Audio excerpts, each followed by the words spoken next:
When we hear the word emotion, most of us think of love, hate, happiness, or fear.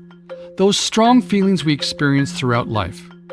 Our emotions are the driving force behind many of our behaviors, helpful and unhelpful. Just where do our emotions come from? Our brain is wired to look for threats or rewards. If one is detected, the feeling region of the brain alerts us through the release of chemical messages. Emotions are the effect of these chemical messages traveling from our brain through the body.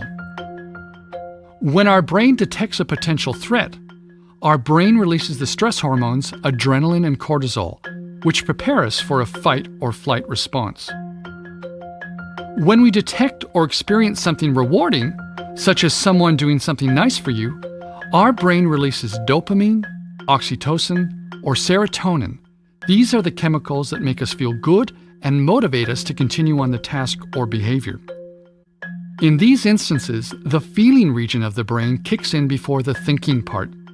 Sometimes the reactions of the feeling brain are so strong that it dominates our behaviors and we're unable to think rationally in the moment. Our emotions hijack our brain. While many of our emotional responses happen subconsciously, our thinking can influence our emotions, and sometimes this can be unhelpful. Just thinking about something threatening can trigger an emotional response. This is where we can manage our emotions with conscious thinking. Our emotions play a powerful role in the way we experience the world. Understanding and regulating our emotions through our thoughts and behaviors can help us take greater control of our brain and achieve our goals.